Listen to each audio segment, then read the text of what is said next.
Good morning, everyone, Good and welcome. morning. Yeah, I'm so happy to have you all here. This is our Roost interview with Carmel Perez Snyder, Dr. Geneva Craig, and Reverend Deleesa Meashintubby. My name's Constance Harris, and I wanted to welcome you to our new Roost News podcast this day, the place for all things volunteer. This podcast is going to cover the cities of Medford and Eugene, Oregon. And they have been partnering, both of those cities have been partnering with AARP State Office and the St. Mark Christian Methodist Episcopal Church, right there in Eugene, Oregon. They have been collaborating and partnering with really good opportunities for both of the communities to engage members in conversation which impact the community, and especially those of us who are members of AARP. So let me welcome again Ms. Snyder, Dr. Craig, and Reverend Meashintubby for being our guests. Now, before we hear about your meaningful programs and all the hard work you've done in your respective communities, let's start with asking each of you to share just a couple of statements and give us some more information about your position with AARP and your respective positions, forgive me, in each of your communities. Well, I'll start. My name is Geneva Craig. I am Dr. Geneva Craig, PhD. I live in Southern Oregon, the city of Medford. I am an AARP volunteer. I've been volunteering with AARP since the year of 2011. And I've been involved with numerous activities representing AARP in Southern Oregon. We put on a lot of community events, a lot of advertisements about what is available through AARP. I'm very happy as a lead volunteer. That's what I've been promoted to here in Southern Oregon. Thank you. Dr. Meashintubby, your turn. Hello. And I am the pastor of St. Mark CME Church here in Eugene, Oregon. And I've been the pastor there for 5 years. Working with Carmel and AARP has just been a pleasure. We have an older congregation at our church, but it's not just the older congregants that AARP can help. We have some of us knocking on the door now that need to know what AARP does and stands for in our community. So it's been a pleasure working with AARP. Thank you. And now on to our AARP representative, Carmel Snyder. And I am the Associate State Director for AARP Oregon. I'm a teleworker, and I work primarily in Eugene, Glenn County, and in Southern Oregon, as well as I am the fraud prevention lead for the state. So I go around the state and we do fraud prevention events like scam jams or fraud fighter summits, shred events, and then I'm also the age-friendly lead for the state. So I go around and talk to communities about becoming age-friendly. So. Forgive me, Carmel, repeat that last part, and I'm going to ask you to speak just a little louder. It may be me, but I want to make sure that this recording hears absolutely everything that you say. Sure. I am the age-friendly lead for the state. And so I go around the state and I talk to communities about becoming an age-friendly community.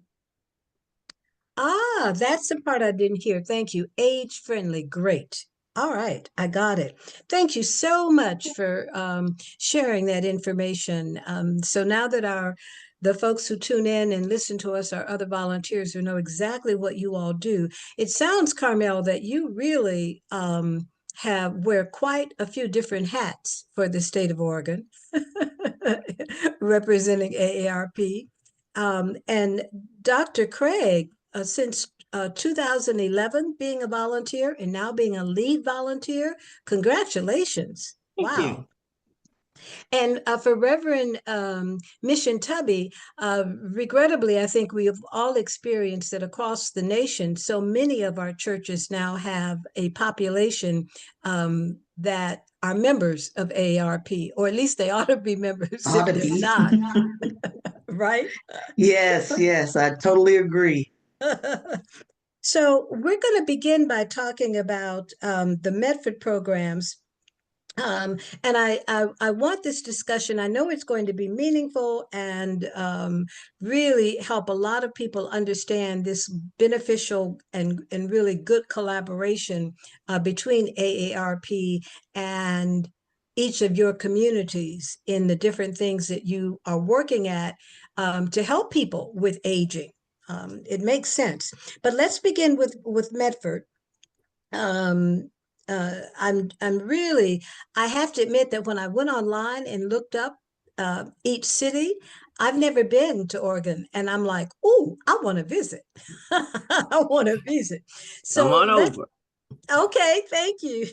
So tell me more about what the Medford programs entail and why you think this program has been so supportive to our community there, to your AARP community there.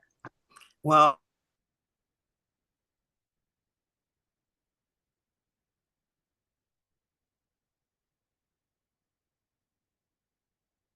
the Southern Grants Pass. So we are involved with people here in Southern Oregon. What AARP focuses on is outreach. We have outreach goals. AARP is wonderful for doing surveys, collecting data within the local communities to find out where the needs are, what the interests are, and how we can support them. Now, currently this year, AARP outreach program is focusing on transportation, and that's identified by the members in the community, livable communities, which Carmel is overseeing, and fraud and financial security. How do we address some of these things? Well, some of the ways that we address them, we have community events. We have educational programs. One that's coming up in April, which is the Fraud Watch, where we're doing fraud fighting. And we're educating people in the community how to protect themselves from scammers. Others, caregiving. We've held caregiving conferences where people can come in and they learn about preparing to care for their loved ones.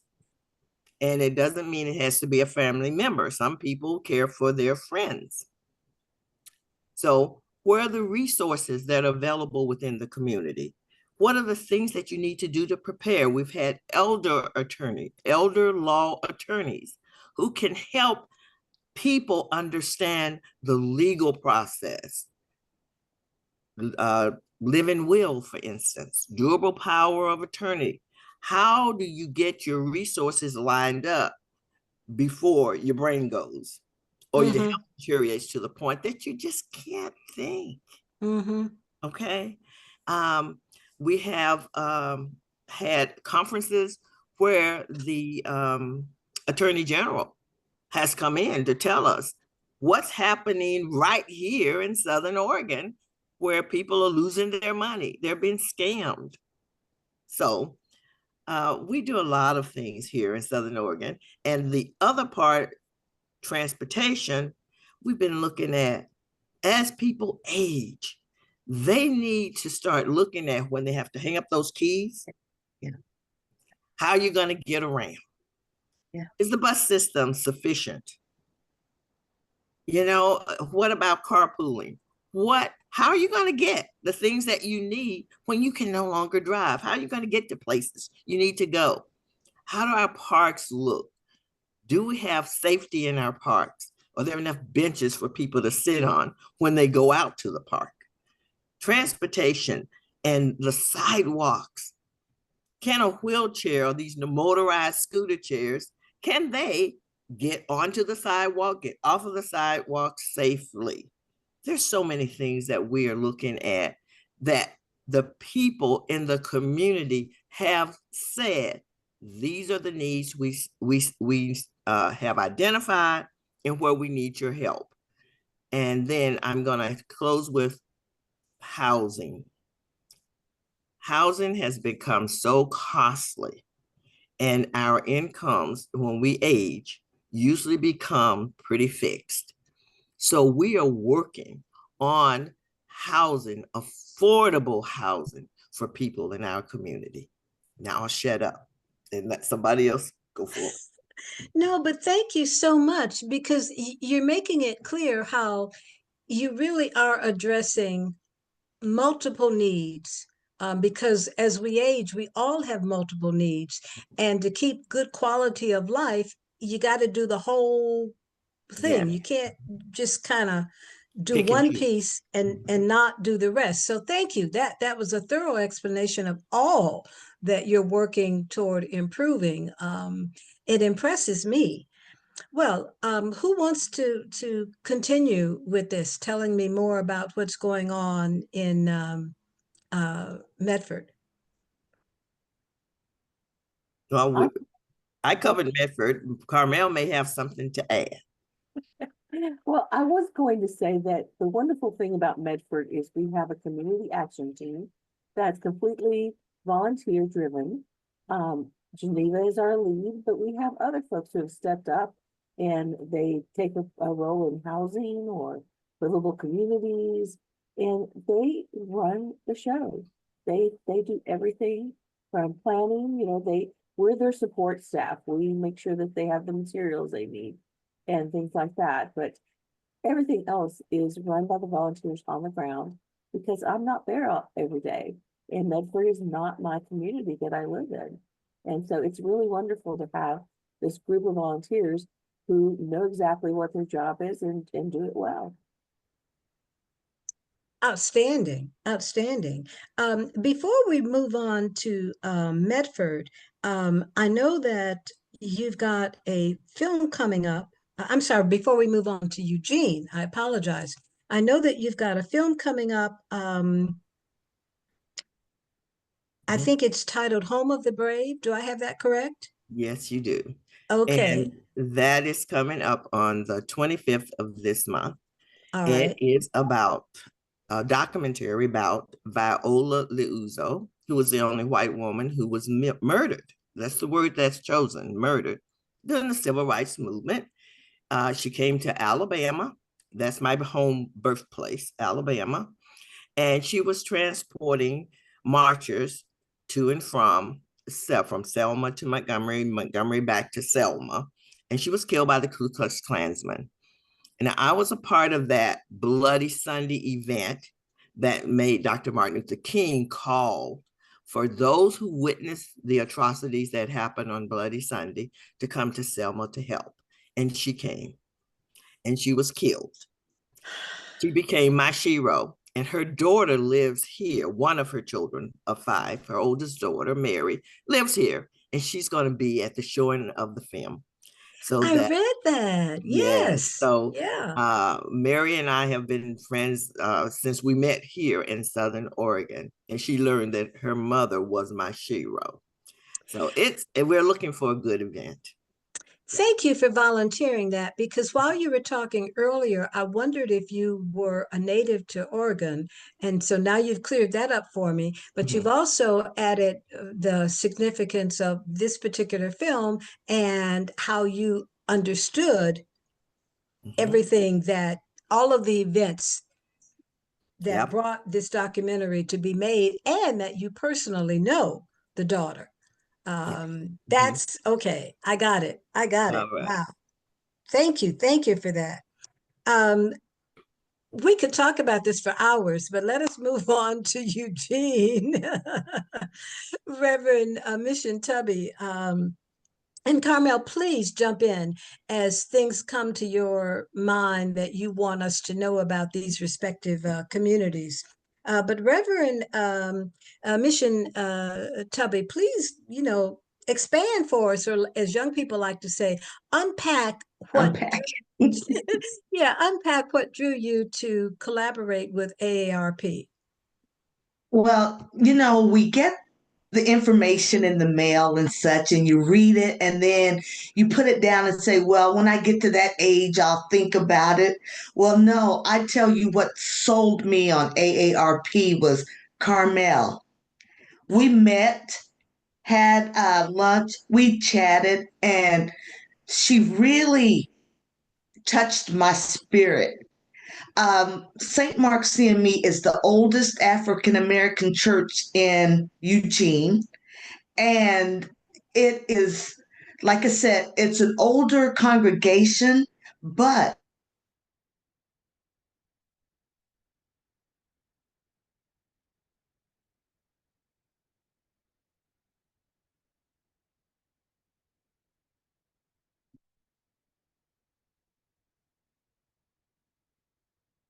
and one thing that Carmel has really helped me to do is to educate our community on our church community on what is going on outside in the community that we live in. We used to be in silos, and so we'd hear what we hear on television, but now we're able to ask the questions. We had our mayor elect, who just took oath in January, come, and she talked to the congregants and people from the community. And one thing I was really pleased with AARP about, it just doesn't stop there. They want to let everyone know what's available, what's out there, and not just what's there, but what's to come. Because AARP is one that I don't just attach myself to any organization just to do it. Mm-hmm. I really have to have a passion, and I see that they are so innovative. AARP is innovative and inclusive. And that's what our world needs right now. And so the things that we're doing with AARP not only educates, but it allows us to reach back and pull one up with us as well. Reach one, teach one. Thank you so much, Reverend Meashintubby. One of the things that I read, to piggyback on what Dr. Craig began talking about in terms of inclusiveness, which you mentioned, but educating and helping us really thrive in the communities we live in. I understand that Eugene, Oregon, was one of the first cities in the country to adapt and pay attention to how we age and make some real plans to do that. I'm guessing maybe even though what I was reading, they may not have wanted to give Oregon credit, but I got the impression that even though they mentioned Eugene specifically, that the whole state of Oregon, that you all have been on top of this aging thing for more than a minute. Am I right about that, Carmel, or no? The city of Portland was the first city that adopted the age-friendly lens and everything they did. And they did that in 2006, which was before AARP took on the network of age-friendly communities. And so they've been working at it for some time. Are we there yet? No, absolutely not. We still have a lot of work to do. We have more communities to do.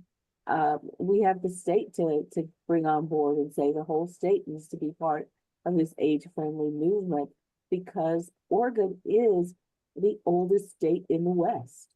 Our residents are, on average, our median age is older than most of this in California and Washington and Idaho, all of those states.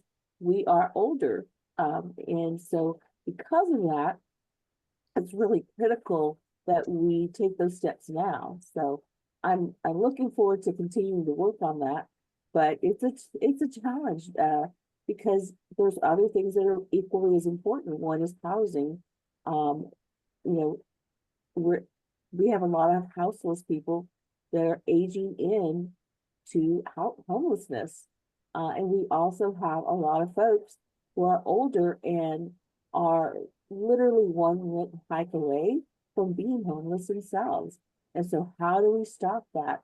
And how do we mitigate that so that people feel secure and can thrive in their older age? Wow, you added some information that I really was clueless about. I don't think I realized that the population that for Oregon, that you're at the top of our aging population for the country. Is that how I understood that? Well, in the West. In the West, Yeah. in the West. Okay, got it. Okay. But And that's still significant. That's still huge. I want to add too, healthcare wise, Oregon is known as a trendsetter when it comes to seniors. I believe that. Okay, thank you. And that was the impression that I got. Okay, I believe that. Absolutely. One other thing that I did want you to talk about just a little bit more, the program in, I think it is in Eugene, that's right. This Adults Learn to Ride. I like that. Yeah. And when I first saw the title, I'm like, what? So I did the research, but I'll let you reveal what that means. You know, as we age, sometimes we outlive our ability to drive. And so people are looking for alternative ways to get around. In Eugene, they think about bicycles, and not only for transportation, but for recreation and exercise and getting outdoors.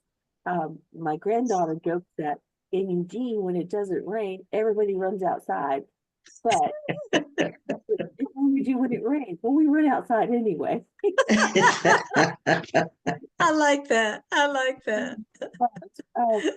So the adult learn to ride, we did it for 2 years. We did it we did it in 2020, and we had a lot of folks that came out, but everything's a blur in 2020. So we tried again last year, and we had a smaller group, but we had a 70 something, we had a 60 something, we had an 80 something person out there learning to ride their bikes, as well as the 11-year-old. And at the end of the day, you know, whether they never learned to ride as a child or they just needed to refresh and feel comfortable on a bike again as an adult, we have experts who take them through the whole balancing gamut and help them feel comfortable on the bike.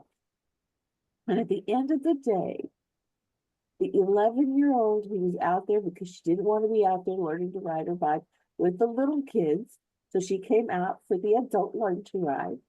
And her smile was just as big as the 82-year-old who came up to me, and I asked her how it was, because I spoke to her when she registered and she was very nervous. She said, this was the best morning ever. And that tells us we're doing the right thing. And we're going to do it again this year in July. So just a way to get people out and exercising and on their bikes, and possibly using it for transportation as well.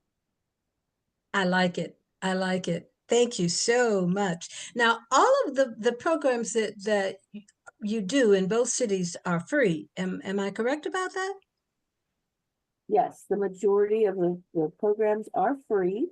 We occasionally charge a little bit. We have our on May 25th, we have the AARP Day at the Ballpark.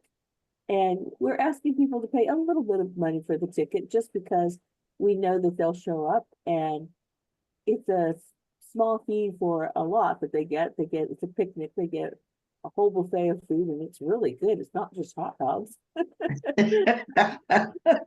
Not expected, but so it's a lot of fun to go out there and get to watch a ball game and meet other people that are AARP members. Thank you.